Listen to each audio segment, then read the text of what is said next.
Hello guys, आप सभी का हमारे चैनल यूट्यूब स्टडी कैंटीन में स्वागत है। आज हम आपको चैप्टर 5 पृष्ठ रसायन इसके चैप्टर के बारे में कुछ बेसिक चीज़ बताएंगे, तो कृपया बने रहिए हमारी इस वीडियो के साथ। तो चलिए स्टार्ट करते हैं। ये आप सामने देख रहे हैं नंबर 1 हेडिंग है इस चैप्टर की पृष्ठ रसायन। पृष्ठ रसायन होता क्या है हम आपको डिटेल में समझाएंगे। ये देखिए सामने आपके परिभाषा दिख रही है कि पृष्ठ रसायन मतलब रसायन विज्ञान की वह शाखा जिसमें किसी पदार्थ की सतह या पृष्ठ पर भौतिक तथा रासायनिक क्रियाओं के प्रक्रमों का हम अध्ययन करते हैं, तो वह प्रक्रम पृष्ठ रसायन कहलाता है। तो इसको द्वारा देख लेते हैं कि रसायन विज्ञान की वह शाखा जिसमें किसी पदार्थ की सतह या पृष्ठ पर हम कोई पदार्थ ले लेते हैं, उसकी सतह पर भौतिक तथा रासायनिक क्रियाओं के प्रक्रमों का हम अध्ययन करते हैं। जैसे भौतिक क्रिया होती है, भौतिक क्रिया होती है हम उसके आकार के बारे में और उसके द्रव्यमान के बारे में, इसके बारे में हम उसकी गणना करते हैं। और रासायनिक अभिक्रिया में तो आपको पता होगा कि उसका गुण, उसका गलनांक, उसका क्वथनांक, इन सभी के बारे में हम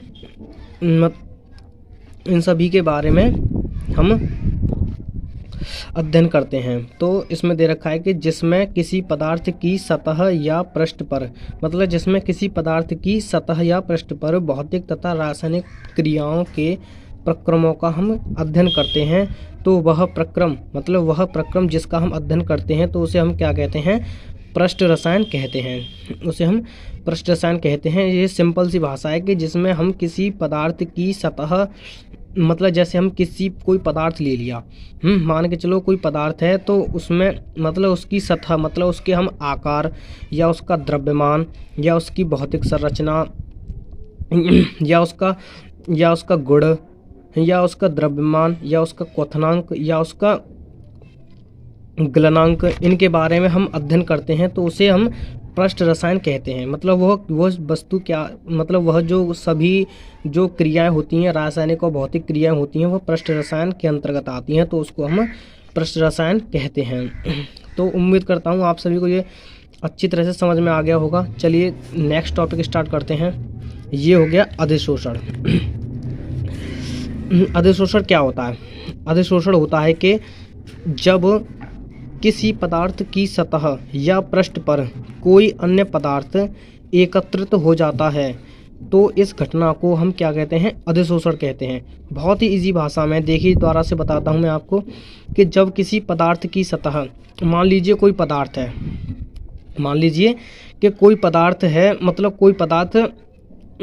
कोई पदार्थ रखा है, तो उसकी सतह पर कोई अन्य पदार्थ आ जाए। जैसे आपने खुले मैदान में आपने वस्तु रख दी, तो उसकी जो वस्तु की जो सतह पर धूल के कण, मिट्टी के कण आकर उस पर एकत्रित हो गए या फिर चिपक गए, तो हम उस घटना को हम क्या कहेंगे? अधिशोषण कहेंगे। इसमें साफ साफ दे रखा है कि जब किसी पदार्थ की सतह या पृष्ठ पर कोई अन्य पदार्थ एकत्रित हो जाता है या आकर उस पर चिपक जाता है, तो इस घटना को हम अधिशोषण कहते हैं। तो नंबर 3 आ गया आपका अवशोषण। अधिशोषण आपको समझ में आ गया होगा। अब देखते हैं नंबर 3 अवशोषण। अवशोषण क्या होता है? अवशोषण वह घटना होती है जिसमें अधिशोष्य पदार्थ अधिशोषक के अंदर प्रवेश करके उसके संपूर्ण जालक में फैल जाता है, तो इस घटना को हम क्या कहते हैं? अवशोषण कहते हैं। जैसे द्वारा बताता हूँ मैं आपको कि वह घटना जिसमें अधिशोष्य पदार्थ क्या होता है, मैं आपको बता देता हूँ कि अधिशोष्य पदार्थ वह होता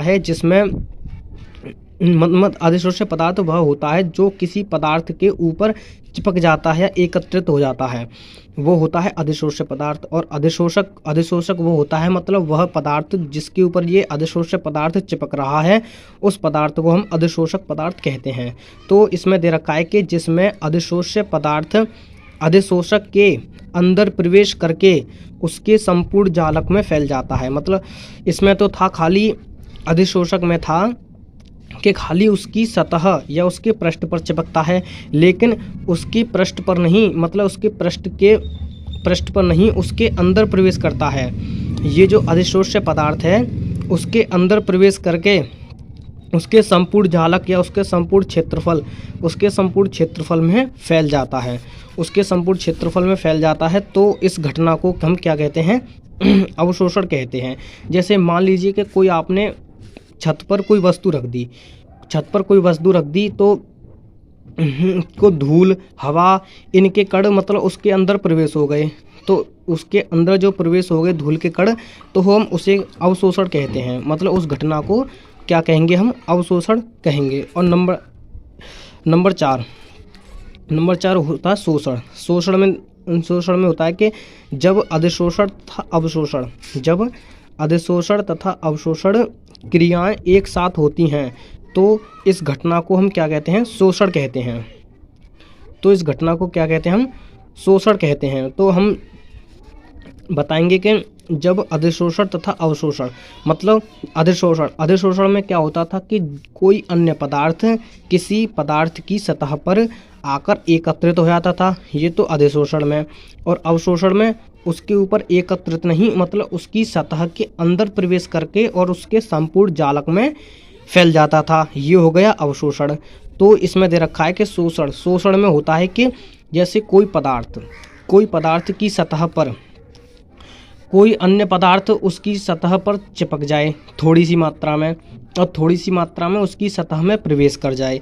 मतलब कोई पदार्थ मतलब थोड़ी सी मात्रा में तो उसके अंदर प्रवेश कर जाए और थोड़ी सी मात्रा में उसकी सतह पर चिपक जाए, तो ये दोनों जो क्रियाएं एक साथ होती हैं उसको कहते हैं हम शोषण। तो अगली हेडिंग है विशोषण। विशोषण क्या होता है? विशोषण होता है कि अधिशोषण क्रिया के व्युत्क्रम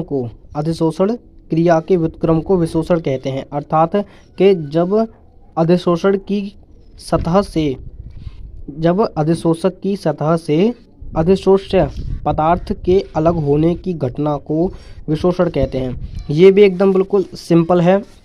हम आपको बताते हैं कि अधिशोषण क्रिया में होता क्या था? अधिशोषण क्रिया में होता था कि जब कोई पदार्थ किसी पदार्थ की सतह पर आकर चिपक जाता था या फिर एकत्रित हो जाता था तो हम उस क्रिया को अधिशोषण कहते थे। लेकिन विशोषण क्रिया में मतलब इसका उल्टा होता है। इसका उल्टा जैसे कि जब अधिशोषक पदार्थ की सतह से, मतलब जैसे अधिशोषक की सतह से अधिशोष्य पदार्थ के अलग होने की घटना को विशोषण कहते हैं। मतलब उसमें तो था, अधिशोषण में तो था मतलब उसके सतह पर चिपक जाता है कोई अन्य पदार्थ, लेकिन इसकी सतह पर चिपकता नहीं, इसकी सतह से अलग हो जाता है। इसकी मतलब अधिशोषक की सतह से वह पदार्थ जो चिपका हुआ था वह अलग हो जाता है, तो हम इस घटना को विशोषण कहते हैं। तो इस घटना को क्या कहते हैं? हम विशोषण कहते हैं। एक बार देख लीजिए कि अधिशोषण क्रिया के व्युत्क्रम को विशोषण कहते हैं। अर्थात जब अधिशोषक की सतह से अधिशोष्य पदार्थ के अलग होने की घटना को विशोषण कहते हैं। तो इसमें सिंपल सी भाषा ये है कि इसमें जब वो पदार्थ मतलब चिपकता नहीं है, मतलब चिपककर उससे अलग हो जाता है तो हम उस घटना को विशोषण कहते हैं। जैसे किसी छत पर हमने कोई वस्तु रख दी तो मतलब हवा चलने के कारण उस पर धूल जम गई, तो ये तो हो गया अधिशोषण। और हमने उस वस्तु से धूल को हिला दिया या अलग कर दिया तो ये हो गया विशोषण। तो यही था बस आज के लिए, बस इतना ही। अगर हमारी वीडियो आपको पसंद आई तो कृपया हमारी वीडियो को लाइक कीजिए और चैनल को सब्सक्राइब कीजिए। आज के लिए इतना ही। अब लौटेंगे एक नई वीडियो के साथ। Thank you.